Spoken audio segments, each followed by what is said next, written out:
Ajá. Bueno, el tema que nos acoge hoy es seguir con la literatura paulina, ¿no? Y una de las cosas que llama la atención, y probablemente a ustedes también, es que, bueno, ¿acaso Juan no es también evangelio? Nosotros hicimos mención de la mujer samaritana, hicimos mención de la mujer adúltera, y básicamente, ¿por qué volverlas a retomar? Y es porque hay una connotación muy, pero muy especial en el Evangelio de Juan que no observamos en los evangelios sinópticos.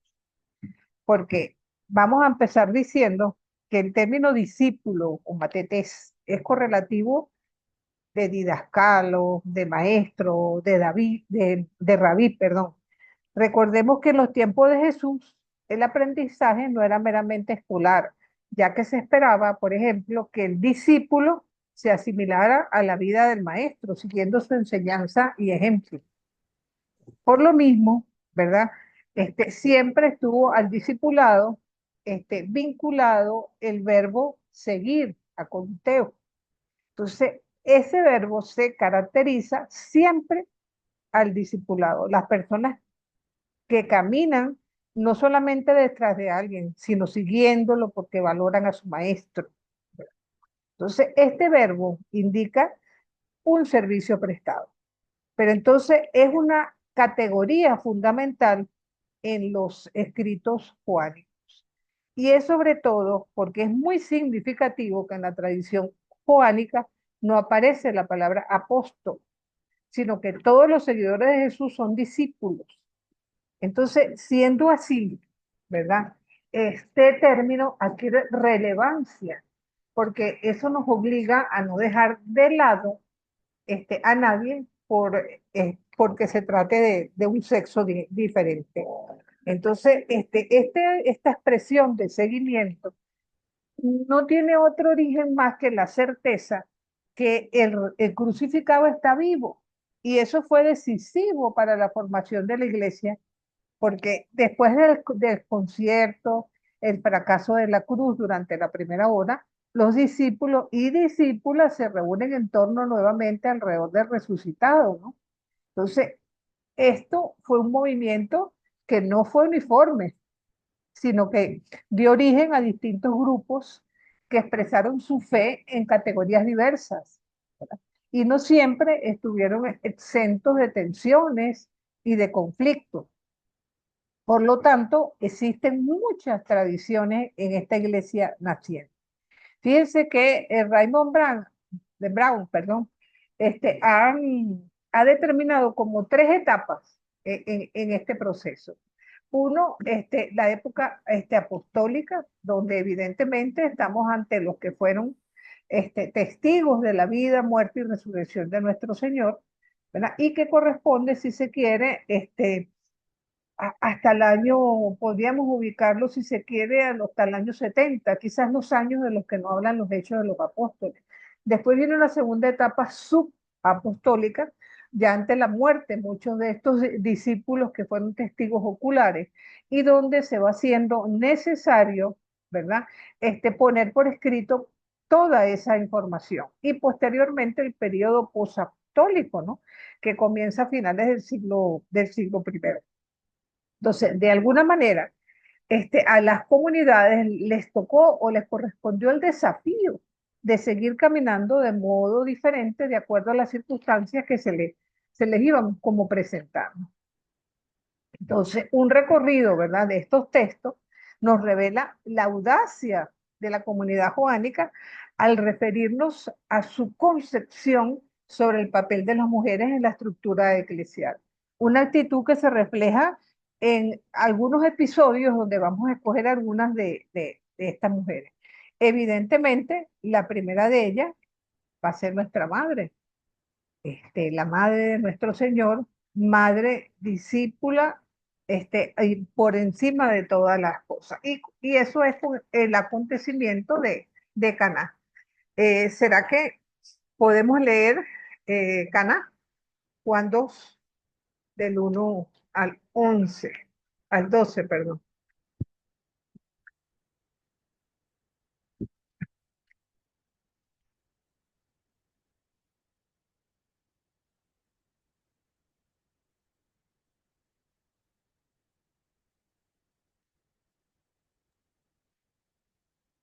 3 días después se celebraba una boda en Caná de Galilea y estaba allí la madre de Jesús. Fueron invitados también a la boda Jesús y sus discípulos.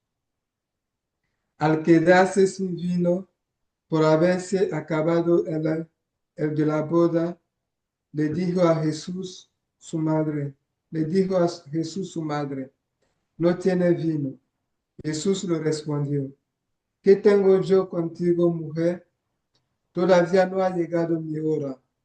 Pero su madre dijo a los sirvientes, haced lo que él os diga.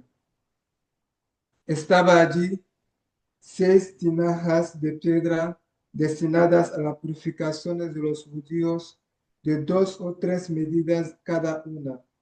Jesús le dijo, llenad las tinajas de agua. Ellos la llenaron hasta arriba. Sacadlo ahora, les dijo, y llevadlo al Teresa, maestresala. ala.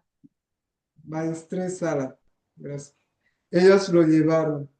Cuando el maestresala probó el agua convertida en vino, como ignoraba de dónde era, los sirvientes, los que habían sacado el agua, sí que lo sabían. Llamó al novio y le dijo, todos sirven primero el vino bueno y cuando ya está bebidos y el inferior, tú en cambio has reservado el vino bueno hasta ahora. Este fue el comienzo de los signos que realizó Jesús en Caná de Galilea. Así manifestó su gloria y creyeron en él sus discípulos. Después bajó a Cafarnaúm con su madre, sus hermanos y sus discípulos, pero no se quedaron allí muchos días. Ajá. Fíjense que Juan nos presenta, de paso, es un hecho único de Juan que no encontramos en los evangelios sinópticos, donde narra el primer signo de Jesús, cuyo significado profundo lo vislumbramos en el versículo 11, cuando dice, Jesús manifestó su gloria y los discípulos creyeron en él. Se celebra la boda de una familia pobre. Aparentemente no tienen mucho vino. Hoy pudiéramos decir, bueno, no tienen trabajo, no tienen comida, no tienen tierra, no tienen casa. Sin embargo, María viene a ser aquí como la figura ideal, el Israel fiel, ¿verdad? Que de alguna manera, así como decimos en el capítulo 1 que Natanael es un israelita de verdad, lo dice el texto. Aquí también, de alguna manera, los 400 litros de vino, una abundancia exagerada que va más allá de una boda, es el comienzo de los signos mesiánicos donde Jesús manifiesta su gloria a sus discípulos. Lo interesante es que en este episodio María ocupa un lugar central. Ella aparece representando al pueblo que desea la llegada del reino de amor, la plenitud de la salvación, y su función no está determinada solamente por el hecho de ser madre, sino que es una figura que se reinterpreta en términos de seguimiento. Con eso sintoniza Juan con los sinópticos. Ella aparece como una intermediaria entre Jesús y los invitados a la boda. Por eso advierte a su hijo la necesidad de la gente. Sus palabras no solamente son una insinuación.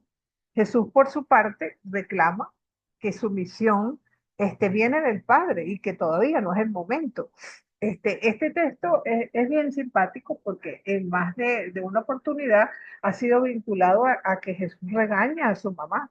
Y en el fondo no es así. Cuando leemos con atención el texto en griego, nos dice algo así como, bueno, ¿y qué tenemos que ver tú y yo con esto? O sea, es más o menos una idea, ¿no? De lo que el texto realmente está diciendo, ¿no?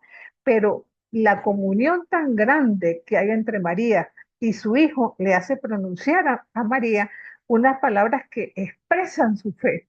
Hagan lo que él les dice. Yo creo que todavía María nos sigue diciendo, hagamos lo que mi hijo dice.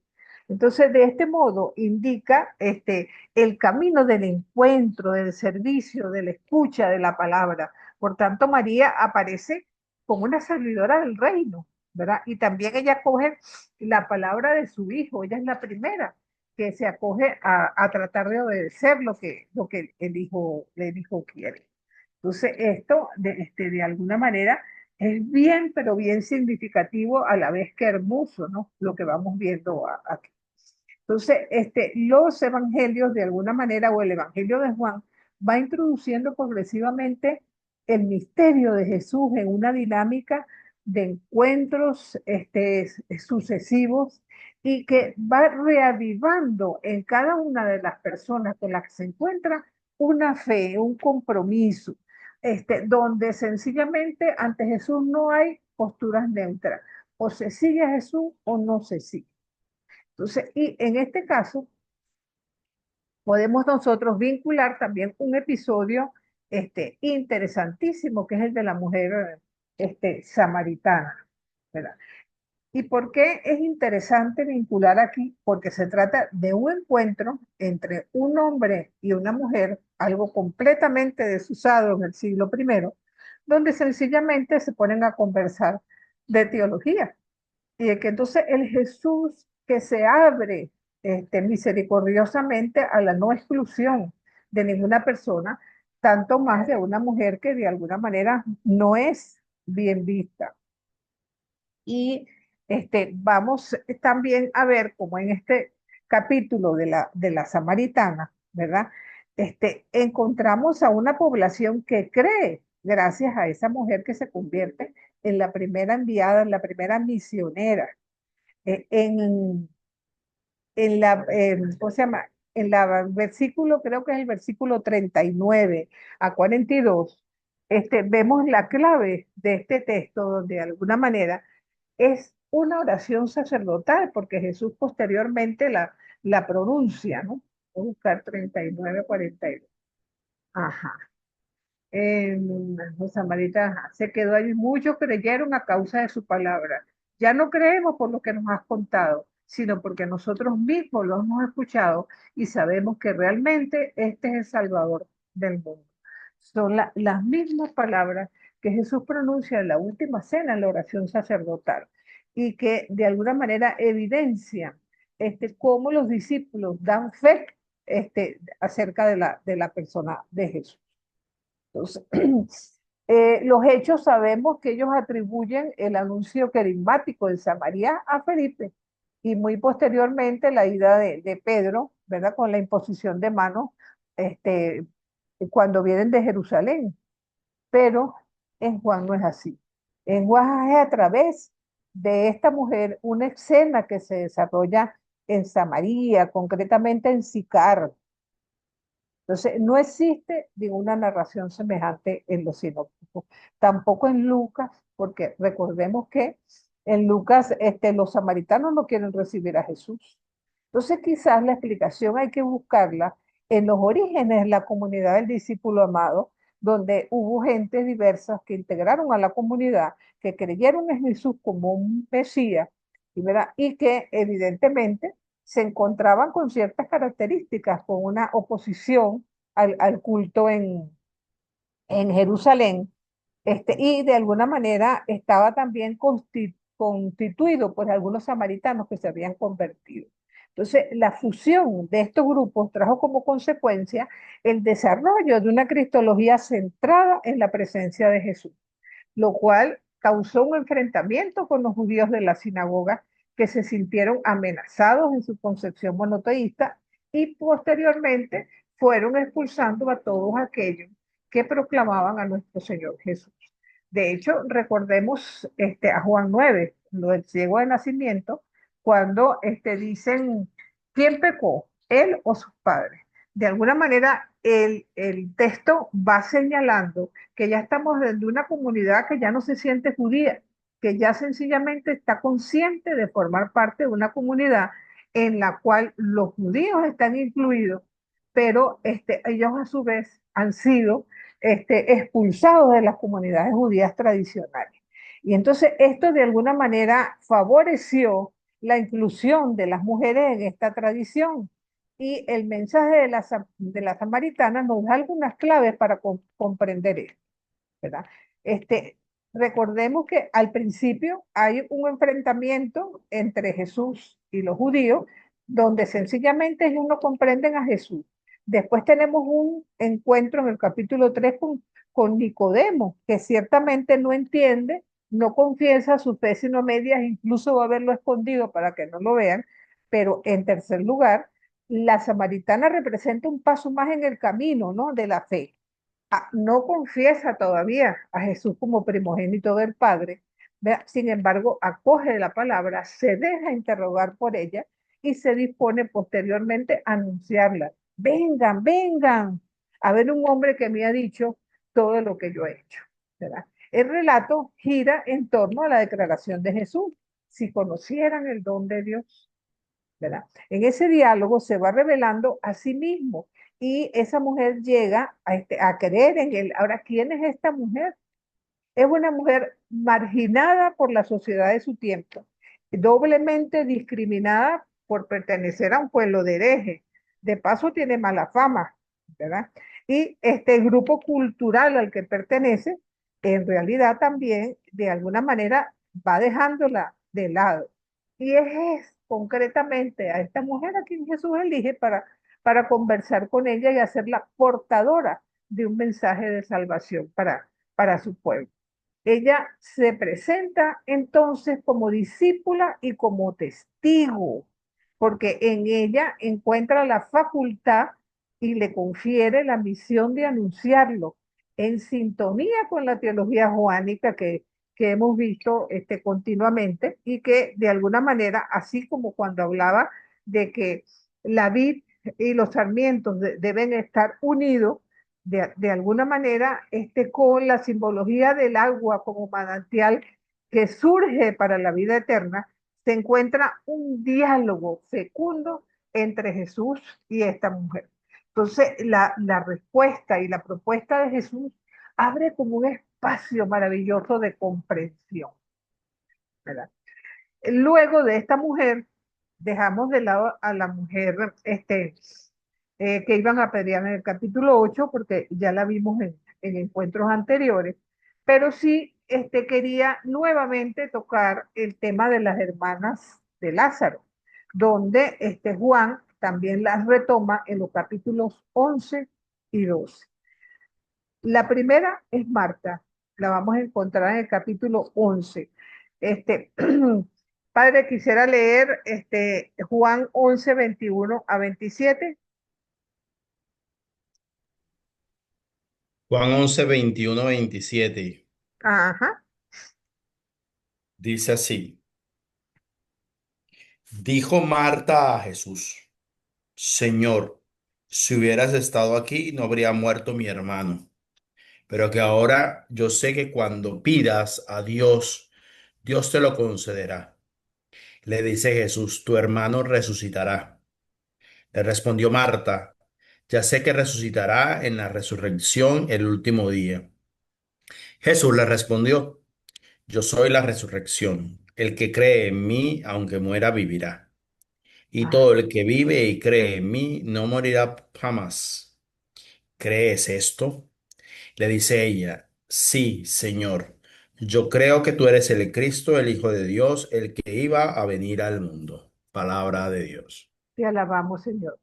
Esta es una verdadera confesión mesiánica por parte de Marta, en el último signo, el último milagro que hace Jesús y que va desarrollando la fe de esta mujer como un proceso en el que va madurando esa fe de a poco, porque en un primer momento pareciera que esa fe es incipiente, ¿no? Ella ve a Jesús como la persona capaz de realizar milagros, ¿no? De alguna manera, como judía, ya se asimila un poco la idea de la resurrección futura, que ya venía desde el pogesilio también, ya enraizándose en el corazón de los judíos. Pero guiada por el mismo Jesús, ella llega a descubrir y a coger sin reserva el núcleo de la fe cristiana, que es la resurrección. Entonces empieza a Jesús a acontecer en esta conversación de la misma forma que hace a lo largo del Evangelio de Juan. yo soy la resurrección y la vida. Y ella le dice, sí, Señor, yo creo que tú eres el Cristo, el Hijo de Dios. Y desde él es comunicada a todos. La mujer cree y por eso se le posibilita la vida de una entrada nueva que no se agota mientras permanezca unida a esa vid por excelencia. Entonces, de alguna manera, nos detenemos en esa confesión de fe, porque Marta es una persona que espera contra toda esperanza. Su figura es ampliamente paradigmática, por decirlo así, ¿no?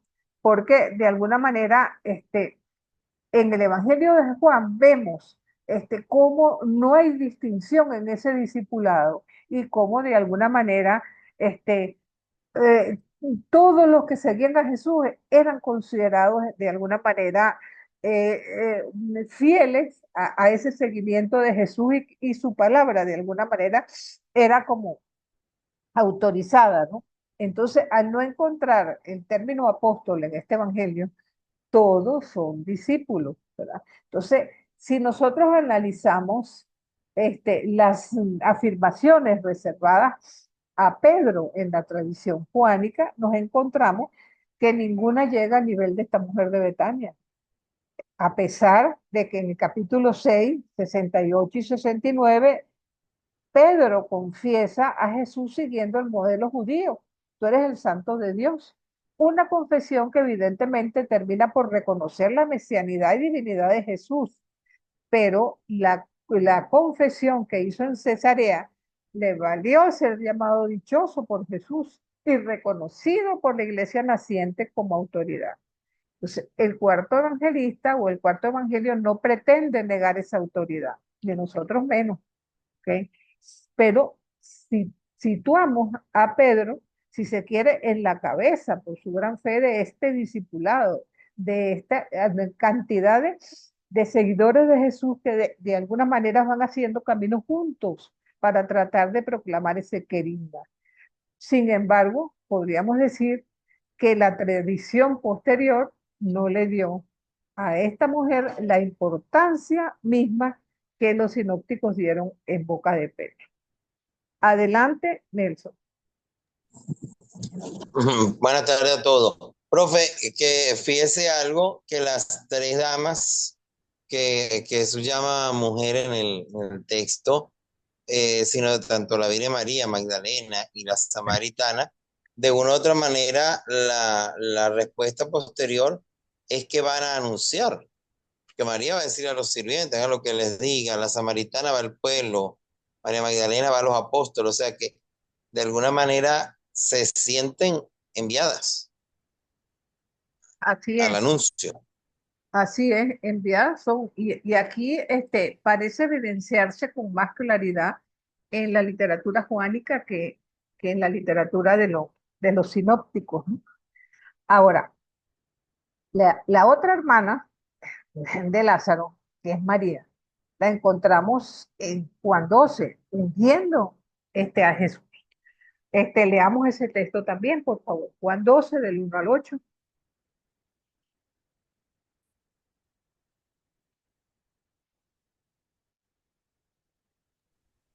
Aquí lo tengo, profe. Adelante.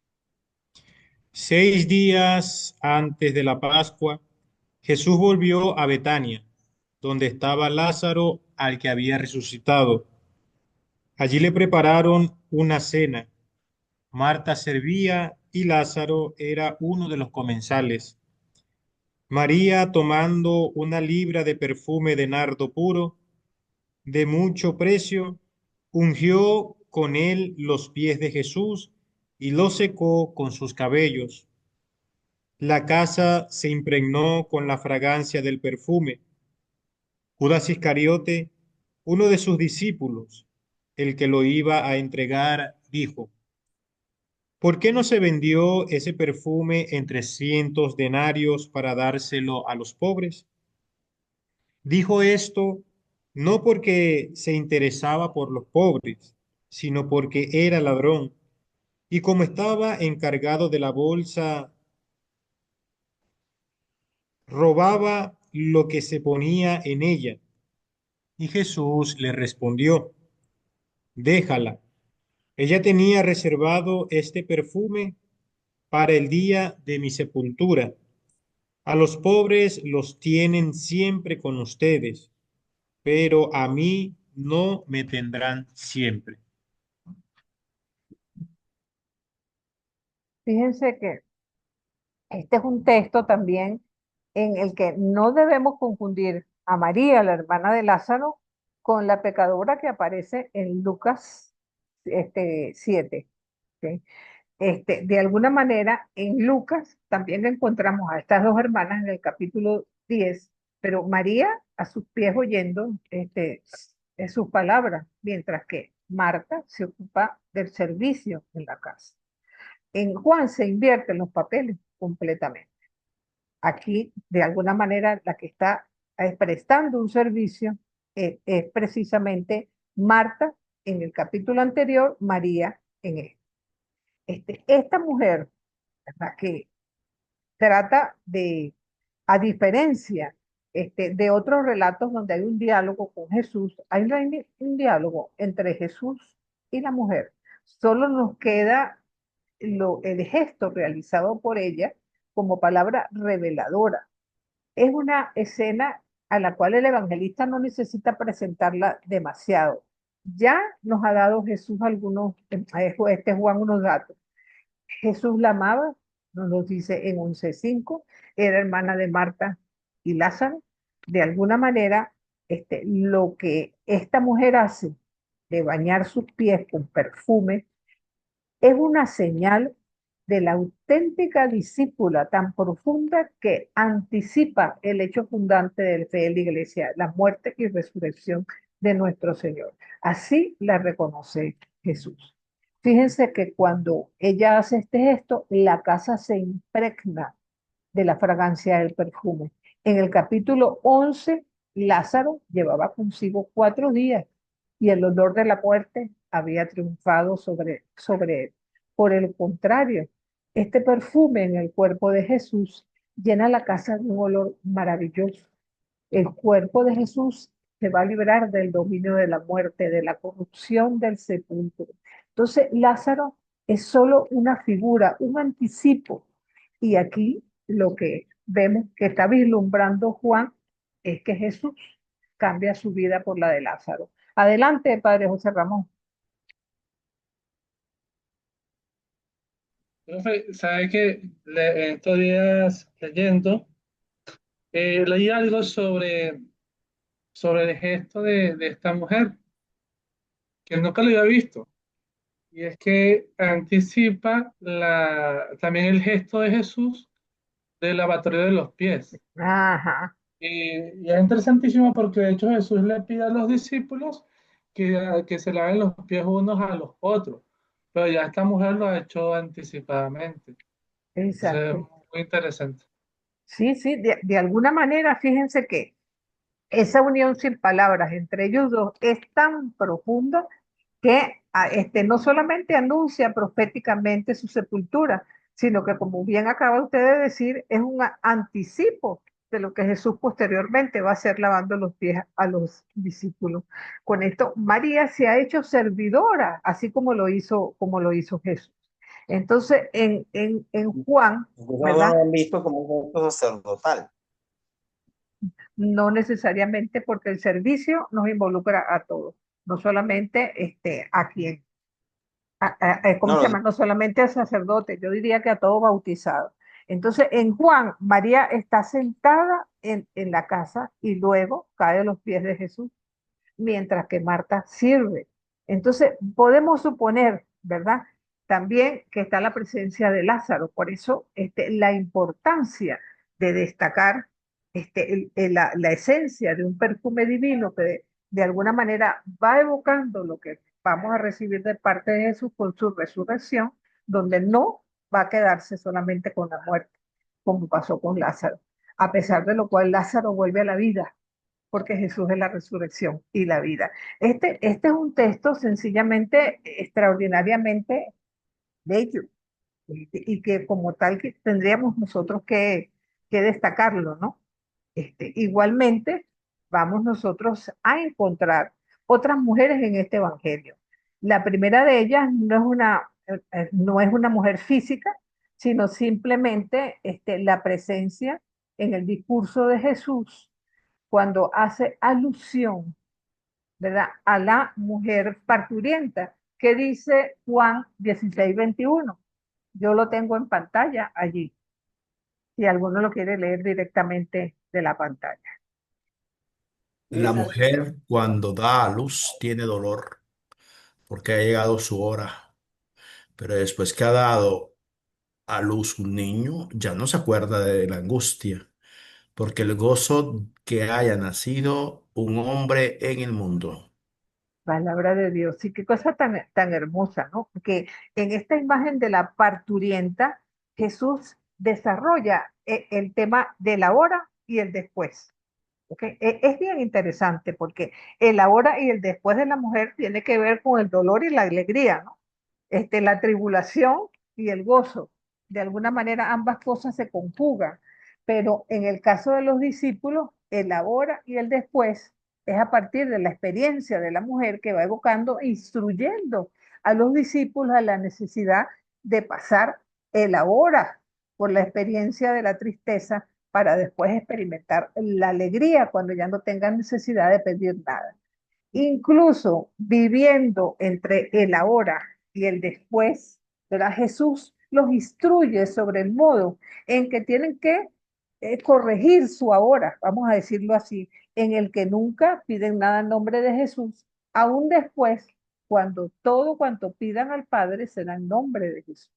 Entonces, la experiencia de esta mujer parturienta sirve como símbolo de cómo puede lograrse el gozo a pesar de que se esté viviendo la tristeza y la angustia. Yo creo que es una experiencia que de alguna manera es evocada nuevamente en el Apocalipsis, ¿no? Cuando se habla a la comunidad de la triste situación que están viviendo, pero en un mensaje esperanzador, ¿no? Que va evocando la importancia de ir más allá del momento que están viviendo a una esperanza futura. Luego, ¿verdad? Volvemos a encontrar a María, la Madre Dolorosa, al pie de la cruz. Entonces, de algún modo, en Juan, la Madre está ligada al inicio y al final del camino de Jesús. Y aunque se trata de pasajes que son distantes uno del otro, están estrechamente unidos. Al pie de la cruz, el evangelista nos narra un acontecimiento generador de vida para el grupo de creyentes en Jesús. Ahora sí llegó la hora, finalmente llegó la hora. Estamos asistiendo al cumplimiento del signo de Caná. Ha llegado el momento de la salvación definitiva. En esta escena, María aparece rodeada de varias mujeres, ¿verdad?, y del discípulo amado. Es simbólico la presencia del discípulo amado en el Evangelio de Juan, cuando en los tres sinópticos no se habla de la presencia de ninguno de los discípulos varones de Jesús, ¿no? Entonces, esta vez es Jesús quien da inicio al diálogo. Sus palabras van dirigidas primero a ella, después al discípulo. Ninguno es mencionado por su nombre. Sus palabras, ella es llamada mujer, simbolizando a la comunidad del discípulo amado y él al discípulo que la coge como madre. El significado de este acontecimiento es confirmar que esta mujer, su madre, forma parte de la comunidad de seguidores, que además de madre es discípula. Ella es la primera creyente, la primera en recorrer el camino que lleva desde Israel, las viejas bodas del mundo, las vasijas vacías completamente, hasta la iglesia donde el discípulo amado la recibe como madre y con ello signo de que es madre de toda la comunidad creyente. Eso significa que la iglesia, comunidad del discípulo amado, como modelo, sigue siendo la cabeza una mujer, la madre de Jesús nuestro Señor. Bello, bello. Profe, Acuérdate de u- levantar la mano, Nelson. Adelante, ahora te perdone, escuchamos. profe, perdone. Era lo siguiente, ahorita está hablando de la Virgen y de la cruz. La omisión de la presencia de María en la crucifixión por parte de los sinópticos, ¿cómo la puede interpretar usted? Como que esta presencia es simbólica y no fue real, no fue histórica, o simplemente a los sinópticos no le interesó el tema, No. porque llama Este, mucho la atención que María Magdalena, estábamos seguros, los cuatro dicen lo mismo, que estaba allí, ¿verdad? Pero María, la Virgen no. bueno, déjame decirte que sí, los sinópticos hablan de que María estaba con las otras mujeres, pero no al pie de la cruz. Los sinópticos plantean un poco la situación como pasa hoy cuando hay un acontecimiento trágico, un accidente, un asesinato, donde la policía pone como una cuerdita amarilla para que la gente no pase, ¿verdad? En el caso de los sinópticos, desde lejos está María viendo cómo crucifican a su hijo. En el Evangelio de Juan, la presentan al pie de la cruz. Pero al pie de la cruz no significa que estuviera el mismo, probablemente puede haber estado también un poco alejada.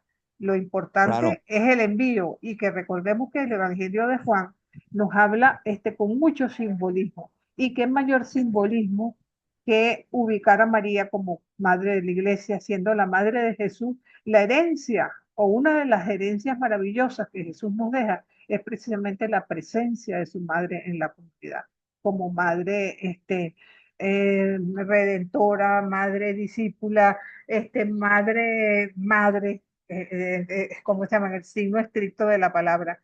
Entonces, todo eso de los evangelios no se, vamos a decir, no se contradicen entre sí, sino que de una u otra manera cada uno va señalando lo que quizás era más importante para la comunidad. Recordemos que Juan se escribe muchos años después de los sinópticos. Vamos a decir que cuando los sinópticos se escriben todavía está el fervor de esa proclamación del querigma, apenas se acaban de morir los testigos oculares, está esas comunidades vivas. Cuando se escribe Juan, la situación es completamente distinta. Es una situación de persecución donde tienen conflictos con los judíos, ¿cómo se llama? Con el imperio. Hay persecuciones hacia las comunidades cristianas. Están los grupos gnósticos y toda esa filosofía griega de alguna manera conspirando y el cristianismo abriéndose paso de la manera mejor posible en medio de ese mundo que se presenta completamente opuesto. Entonces, le toca a Juan hablar en otros términos. Y por eso precisamente vamos a encontrar, digamos, eso que aparentemente es contradictorio, pero no es así, ¿verdad? Entonces, evidentemente tenemos al apóstol de los apóstoles, ¿no? En María Magdalena vamos a encontrar también su presencia en el jardín de la resurrección, ¿verdad? Y el texto lo que nos describe en un primer momento es una búsqueda. ¿Alguien quisiera leer el texto? Los 18 primeros capítulos, hay versículos del capítulo 20.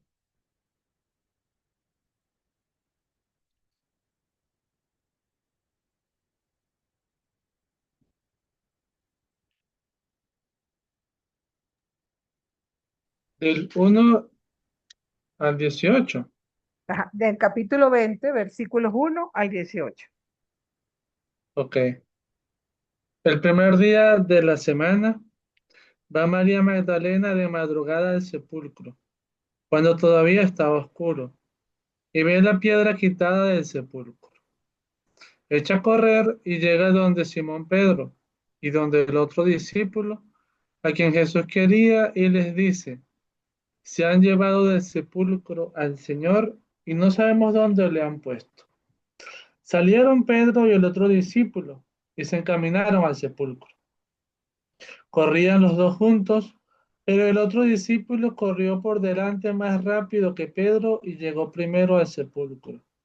Se inclinó y vio las vendas en el suelo, pero no entró. Llega también Simón Pedro siguiéndole. Entra en el sepulcro y ve las vendas en el suelo y el sudario que cubrió su cabeza, no junto a las vendas, sino plegado en un lugar aparte. Entonces entró también el otro discípulo, el que había llegado primero al sepulcro, vio y creyó, pues hasta entonces no habían comprendido que según la Escritura, Jesús debía resucitar de entre los muertos. Los discípulos entonces volvieron a casa. Estaba María junto al sepulcro, fuera llorando, y mientras lloraba, se inclinó hacia el sepulcro y ve dos ángeles de blanco sentados donde había estado el cuerpo de Jesús, uno a la cabecera y otro a los pies. Le dicen ellos, mujer, ¿por qué lloras? Ella les respondió, porque se han llevado a mi señor y no sé dónde le han puesto. Dicho esto, se volvió y vio a Jesús de pie, pero no sabía que era Jesús. Le dice Jesús, mujer, ¿por qué lloras? ¿A quién buscas? Ella pensando que era el encargado del huerto, le dice, Señor, si tú lo has llevado, dime dónde lo has puesto y yo me lo llevaré. Jesús le dice, María. Ella se vuelve y le dice en hebreo, Rabuní, que quiere decir maestro. Le dice Jesús, no me toques que todavía no he subido al Padre, pero vete donde mis hermanos y diles, subo a mi Padre y vuestro Padre, a mi Dios y vuestro Dios. Fue María Magdalena y dijo a los discípulos que había visto al Señor y que había dicho estas palabras. Ajá. Fíjense que esta mujer va al sepulcro, ¿para qué? Una búsqueda, si se quiere, que nace del amor profundo que tiene ella por su Señor. Jesús se deja encontrar por ella y le da a conocer el significado pleno de su glorificación y filiación divina. Es como las nuevas relaciones fraternas inauguradas en su persona. Entonces, el relato es algo bien significativo. Nos presenta a María con las mismas credenciales que a Pablo. Recordemos que Pablo siempre en sus cartas se decía a sí mismo que él era apóstol. Y el argumento que él utilizaba era que él había tenido un encuentro con el resucitado. Este es el mismo encuentro que tuvo María Magdalena, tuvo encuentro con el resucitado. Entonces, y ella es enviada, y todo enviado que sigue al Señor es discípulo. Entonces, no obstante, ya sabemos que en esta comunidad ya había personas venidas de todos los ámbitos, de los griegos, de los samaritanos, y en una comunidad donde los límites del judaísmo ya se habían superado. Entonces, ella de alguna manera aparece como el preludio de la verdadera misión que se va a una misión universal de la iglesia en el mundo. Entonces, fíjense. Ella no se atreve a entrar. Ella de alguna manera, ella reconoce la autoridad de esos dos hombres, la de Juan y la de Pedro, por supuesto, que llegaron primero al sepulcro y ellos entraron. Ella no había entrado, pero no es a ellos a quienes les es concedido el encuentro con el resucitado. No es tampoco al discípulo amado, es a ella que vio y creyó, testigo del acontecimiento de la resurrección. Entonces, por eso ella puede anunciarlo y le es concedido este regalo porque ella siempre permaneció a la espera del encuentro, un encuentro en medio del dolor por su partida, de la ignorancia y a continuar en esa búsqueda. Su interés no está centrado en un lugar vacío, sino en todo lo que para ella está vinculado con nuestro Señor. Cuando Él la llama por su nombre, enseguida lo reconoce. Así como los discípulos de Maús lo reconocen cuando parte el pan. Entonces, ella es portadora de unas palabras que iluminan completamente el acontecimiento. Adelante, Padre José Ramón. Profe, ¿sabe qué? Usted hablando de esto de la búsqueda, estaba viendo que es significativa es el verbo en griego que se utiliza en el momento. Cuando Jesús le pregunta a quién busca. porque es ateo y tiene que ver precisamente con el discipulado. Bien, Entonces, o sea, Jesús ha muerto, pero entre todo ella sigue buscando, pues, o sea, sigue buscando como discípula, de alguna manera. cierto, cierto que sí. No, y por eso quizás es la encargada de certificar ante los hermanos que lo que Jesús había dicho se cumplió y que se cumpliría. Y ante eso no podemos más que preguntarnos, ¿cómo es posible que la iglesia la haya relegado a un segundo plano? A quien fue testigo privilegiado, haciendo la mensajera de esta realidad decisiva en el caminar de la primera comunidad. Entonces, quizás podríamos decir varias causas, ¿no? Quizás la secular infravalorización de la mujer, el uso que se hizo de este evangelio en ambientes gnósticos, quizás, y quizás en particular el texto que ella llegó a ser considerada como el testigo más destacado de la enseñanza del resucitado. Entonces, ¿dónde quedaron ahí sus discípulos? ¿Entienden? Como afirma Elisa Esteves, el miedo de la iglesia a identificarse con pensamientos quizás heréticos pudo influir, entre otras causas, para relegar esta figura femenina tan central en la tradición del discípulo amado.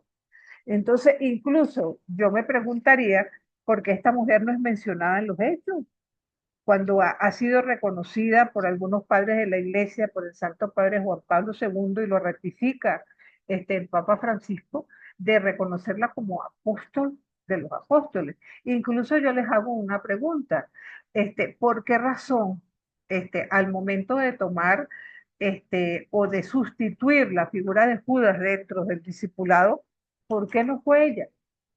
¿Qué pasó allí para que hayan elegido a Matías?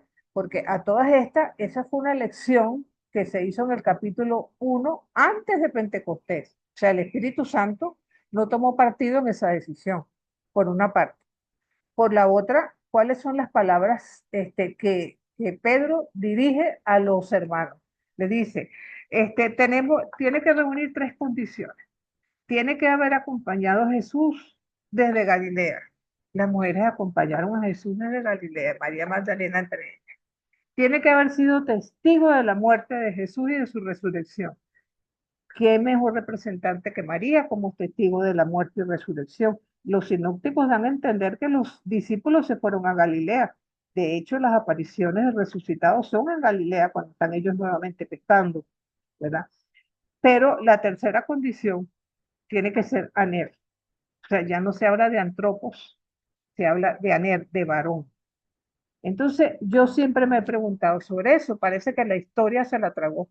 Y tristemente, eso dio pie a tantas elucubraciones ridículas en películas y en situaciones que de alguna manera critican un poco este proceso de descrédito hacia María Magdalena.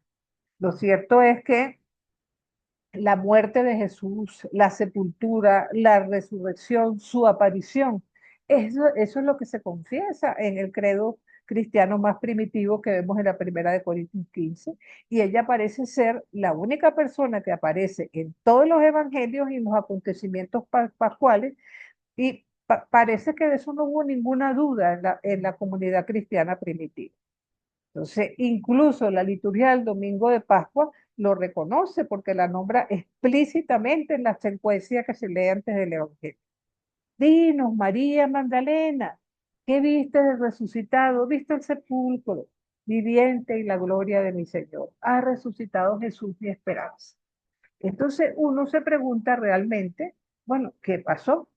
Yo no sé si ustedes tengan una respuesta que sea este, menos interrogante que la mía, porque la verdad que quizás me ha aclarado un poco la presencia del Evangelio de María Magdalena y de Pedro, los apócrifos ambos, donde se colige algunas luchas de liderazgo en la comunidad primitiva y puede ser finalmente en la medida que se eclipsó la labor de las mujeres, que se haya silenciado también el evidente protagonismo de esta mujer. No sé, cómo lo consideran ustedes al respecto. ¿Qué dice el padre Francisco?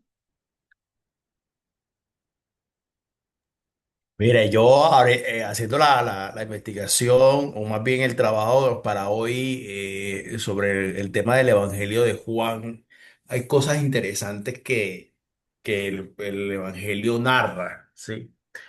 Y que, por ejemplo, el hecho de Giné, que significa la mujer, ¿no? Que es el Mujer, término usado Gine. por Jesús, da como en cierta forma un reconocimiento de identificación a la expresión, ¿no? Porque a veces eh, el decir mujer parece que estuviera aislando a la persona, estuviera aislando. Y bueno, yo me ponía en el trabajo eso de que como la historia de Palestina del siglo, las mujeres estaban marcadas por una fuerte estructura patriarcal, ¿no? Y eso que anotaba usted en los tres casos, el hecho de que a María se le llame mujer, no solamente en la boda de Caná, sino en la piel de la cruz, pues como sitúa el centro de ese proyecto salvífico. Si es bien cierto, Juan fue escrito para la iglesia judía y cristiana que estaba en ese entonces, pues como que abre la apertura al hecho de decir mujer, ¿no? Y ponerla en no solamente como figura representativa a esa nueva comunidad, sino también al pueblo creyente que no la a ver, no la glorifica en el sentido de que es María por ser madre de mujer, de madre de Dios, sino que es mujer en eso. Y veíamos también cómo ese también, algunos exegetas decían que se podía vincular a ese Génesis 3:15 y al Apocalipsis 12, ¿no? La mujer como tal, ¿no? Mujer vestida de sol. Y lo de la mujer samaritana, que es lo que más me llamó la atención, es el hecho de cómo se convierte en interlocutora directa de Jesús, ¿no? Y es testiga y misionera. Nelson hablaba de que se sentían enviadas. Yo no sé si hasta qué punto eso puede ser real, porque no es hecho que Jesús las haya enviado, que Dios las haya enviado, sino que el hecho de sentirse reconocidas por Jesús, reconocidas como lo que son mujeres, pues ellas mismas recuperan la dignidad. Yo creo porque tú le puedes dar dignidad a una mujer, pero si la mujer no se siente digna, no se siente con la capacidad, bueno, a veces cualquier persona humana, no solamente de la mujer, pero en este caso que estamos hablando de la mujer, yo creo que el sentir, hombre, yo soy importante, yo puedo hacer las cosas, yo soy capaz, entonces, no solamente Jesús le ayuda a redescubrir el valor que tienen como ellas para romper todas las barreras esas étnicas y religiosas que hay, sino que, bueno, las invita a que sean protagonistas de su propia historia, protagonistas de su ser, protagonistas de su misión. Más que de ser enviada, yo digo que es como el poder reconocerse a sí mismas y poder sentir que pueden anunciar, ¿no? No sé si me hago entender, porque yo creo que parte de allí, el que ellas se han sentido reconocidas por Jesús y ellas mismas asimilan el proceso, se convierten en testigos y anunciadoras, en el caso de María Magdalena, pero son ellas las que se mueven, ¿no? Aunque en María Magdalena dice, dile a mis hermanos lo que pasó aquí, pues ella, si no hubieran sentido el coraje de sentirse valoradas, quizás con mucho miedo serían capaces de hablar. No sé hasta qué punto esté enredado. Sí, tanto más que su palabra no valía nada en el siglo primero. Sí, señor. Adelante, padre José Ramón. Profe, yo lo que uno puede decir así es que hay una tensión entre, digamos, por así decirlo, entre algunos grupos de la tradición, de la tradición. ¿Por qué? Porque claro, la mujer tiene este papel como que tan relevante en el Evangelio de Juan, pero en los sinópticos no es así, quizá en Marcos un poco, pero en los sinópticos como tal no tiene el mismo papel. Entonces, entre representantes de la tradición, uno puede decir que hay una tensión.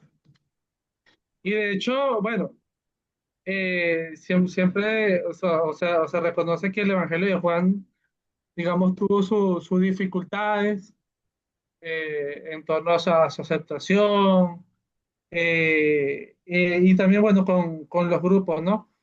Que de hecho, por lo menos una vez leí que el capítulo 21, este diálogo de Jesús con Pedro, bueno, es hecho por un grupo de la comunidad juánica, pero que intenta de alguna manera un acercamiento a la, vamos a decirlo así, a la iglesia de Pedro, si se puede decir de alguna manera así.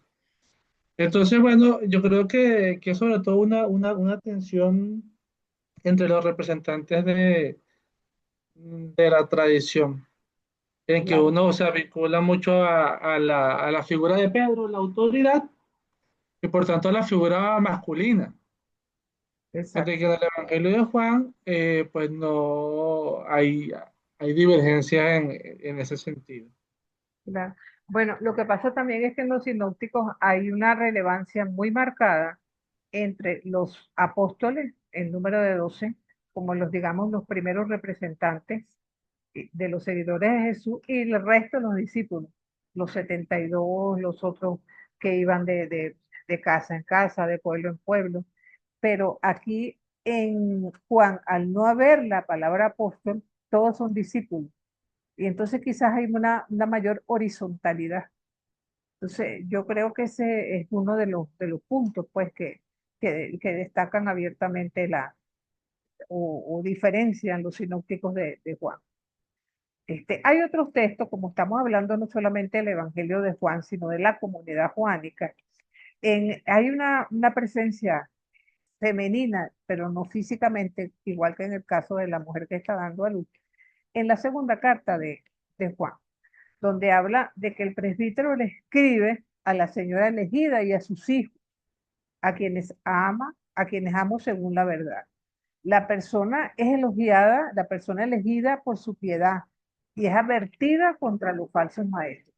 Entonces, esta dama ha sido muchas veces leída como metáfora de la iglesia, ¿no?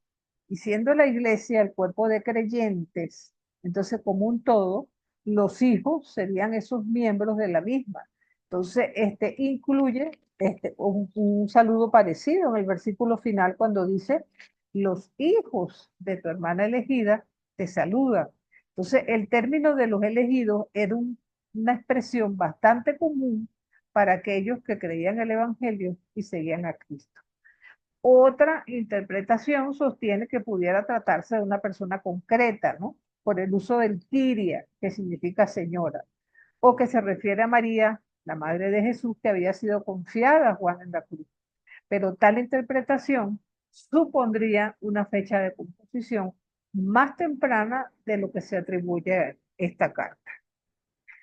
Y en la literatura juánica también vamos a encontrar un contraste entre dos mujeres en el Apocalipsis, porque los acontecimientos descritos en la segunda parte del Apocalipsis están relacionados con el pasado y futuro de dos mujeres simbólicas que son totalmente diferentes.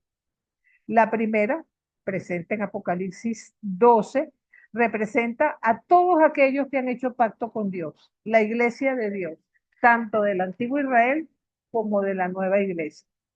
Entonces, esa es una mujer que está vestida de sol, que tiene la luna bajo sus pies y su cabeza una corona con 12 estrellas que vienen a representar al pueblo de Dios. Está embarazada y es perseguida por la segunda mujer que está en el capítulo 17, que está sentada sobre una bestia escarlata, imagínense, con 7 cabezas, que significa lo máximo de sabiduría, 10 cuernos, llena de nombres blasfemos, vestida de púrpura, con adornos de oro, perlas, joyas, una copa en la mano que rebosa de maldad y de inmoralidad y que de alguna manera se identifica con Roma. La mujer está ebria de la sangre de los santos y de los testigos. Entonces, así como la cizaña se mezcla con el trigo, estas mujeres conviven en el texto para representar dos proyectos o dos caminos, por decirlo así. Uno que conduce al proyecto del reino y otro que de alguna manera habla de una exclusión voluntaria hacia el reino porque se va hacia las cosas del mundo. Ahora, ¿quién es la mujer vestida de sol? ¿Es la iglesia? ¿Es María? ¿Es las dos o ninguna de las dos? Tendríamos que preguntarnos si para este momento que se escribe el Apocalipsis ya hay una devoción mariana que pueda vincular el texto con la presencia de María precisamente y que haya sido tomado en cuenta desde la simbólica judía que asume a la mujer como representación del pueblo, o sea, como la mujer de la alianza. El sol, la luna, las estrellas, de alguna manera se centran en la luz del manto. Recordemos que en la Biblia la luz o el sol es también criatura de Dios, pero expresa de alguna manera trascendencia. Entonces, la luna para la mentalidad hebrea es el astro que preside la división del tiempo en días, en meses y años. Y si la luna está a los pies de la mujer, significa que ella domina sobre el tiempo del mismo modo que las alianzas presentes en los textos vencen las categorías del tiempo y el espacio, como dice el salmista en el Salmo 89. Entonces, las estrellas de alguna manera vinculan la trascendencia de Dios y la corona es símbolo de victoria y de realeza, ¿verdad?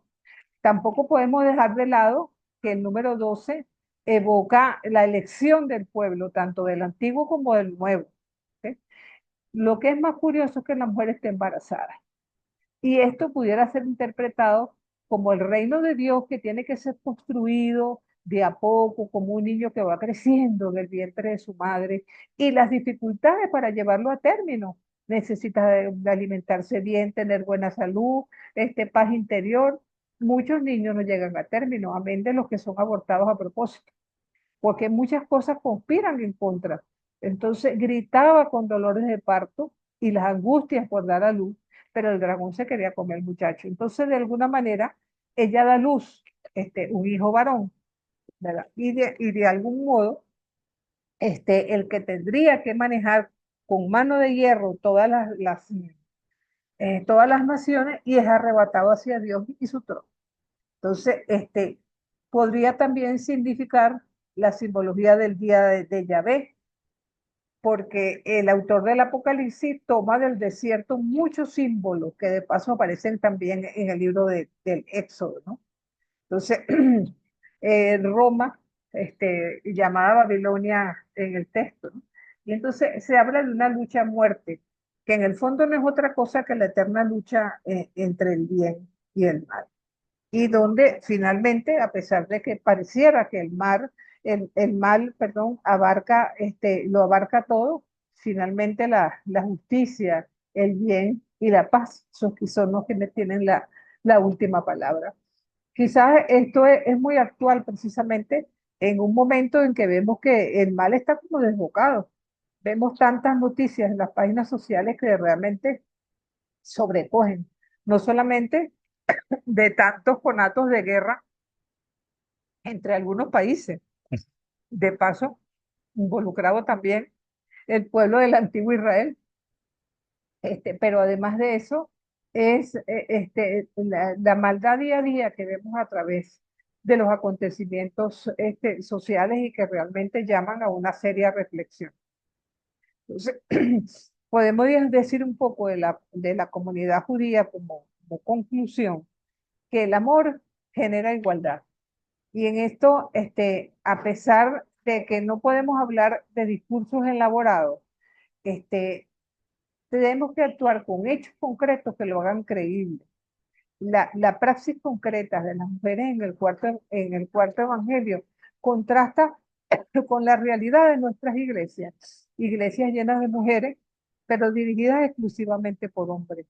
Entonces, se impone también realizar un poco la selección de textos en la liturgia o para el uso pastoral, pues muchas veces ese carácter secundario que se le atribuye a la mujer, de alguna manera, se destaca, no haciendo que muchas veces esas mujeres en las comunidades parroquiales puedan empoderarse realmente del mensaje. Porque el compromiso de construcción del reino de la vida que nos trae el Evangelio tiene que ser asumido responsablemente por hombres y mujeres. Entonces, habría que preguntarnos si así sucede en nuestras comunidades y si caminar tras las huellas del maestro, de nuestro maestro, está en sintonía con el querer y el hacer de Jesús. Si nos fortalece la decisión de seguir adelante, pues luchando por esos espacios de participación que tanto falta hacen, porque la mies es mucha y los obreros son pocos. Quería retomar un poco la idea de la mujer, ¿no? En los evangelios, Jesús habla con las mujeres contradiciendo la costumbre masculina. Esa es la primera observación. Pero un aspecto curioso es que precisamente en este evangelio se dirige a varios personajes llamándola mujer, Guiné, como decía el padre por ahí, lo cual no era usual utilizarlo en el mundo judío, porque esa era la manera como un hombre le llamaba a su propia mujer, pero no a la madre, no a la amiga, no a la compañera. Y sin embargo vemos que es así, y aquí lo hace.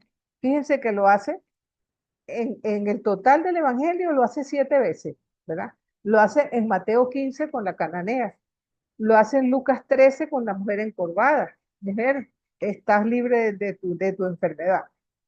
Y, y siempre con una connotación de respeto y de afecto. Pero en Juan lo hace con su madre, 2 veces, al principio y al final, en Caná y en la cruz. A la samaritana, en respuesta a sus preguntas. Créeme, mujer, viene la hora en que tú y tu pueblo no van a adorar ni en este monte ni en Jerusalén. La adúltera también le hace 2 preguntas retóricas. Mujeres, ¿dónde están? ¿Nadie te ha condenado? Bueno, entonces le dice, anda y no peques más. Y por supuesto, María Magdalena, la última persona en los evangelios a la que Jesús se refiere como mujer. En un relato emotivo, ante una tumba vacía, donde llora porque cree que alguien se ha robado el cuerpo del Señor. Y él le dice, mujer, ¿por qué llora? Una vez más, no hay indicios de que este discurso sea seco, frío o descortés. Entonces, quizás es para llamar la atención de un personaje femenino y señalar que está a punto de decir algo personal.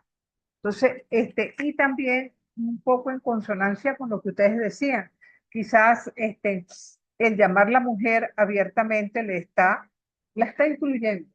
incluyendo en un proceso del cual quizás antes, y probablemente es así, no estaban incluidas. Entonces, ellas, en el Evangelio de Juan, más que ser ayudadas por Jesús, el autor destaca que ellas ayudan a Jesús en el descubrimiento, en la realización de su misión, en la evangelización, en su obra mesiánica, y son protagonistas de largas narraciones teológicamente importantes. Entonces, esto hace que la comunidad de Juan haya creado una comunidad de iguales realmente, cosa que Pablo lo trató, pero no se consiguió totalmente en las comunidades paulinas. Entonces, uno se atreve a preguntarle, ¿qué deseas de una mujer? Esa pudiera ser la pregunta para la iglesia de Jesucristo en el siglo XXI ante el papado del padre y del Papa León XIV. Total que este, quería dejarles esta imagen para recordar que la primera palabra del resucitado fue precisamente mujer. Y bueno, ya con esto hemos hecho un recorrido de todo lo que es la literatura joánica, con la invitación de que la próxima clase es con la literatura paulina y el papel de las mujeres en dicho compromiso. Y por supuesto, recordarles que la semana entrante es 24 de junio. En el calendario de clase lo tienen como si fuera a dar clase, pero es que no me percaté de que se trataba del 24 de junio. O sea que nos vamos a ver en 15 días. Y por supuesto, tenemos unos minutos para comentarios, si ustedes lo desean así, y adelante.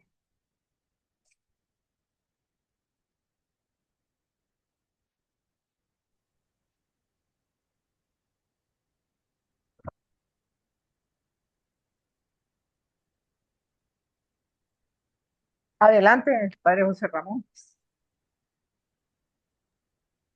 Profe, yo lo que vi fue que el hecho de que Jesús llame a esas mujeres así, por el término mujer, pues denota, o sea, pues, todas tienen como una características similares, porque todas tienen o cumplen una función importante en el Evangelio. La samaritana que lleva a los samaritanos al encuentro con Jesús, la Magdalena, que le anuncia a los otros discípulos el resucitado, y María que le dice a los sirvientes que hagan lo que él les diga. Entonces, así es como si fuera un sinónimo de discípula fiel de alguna manera, de discipulado fiel.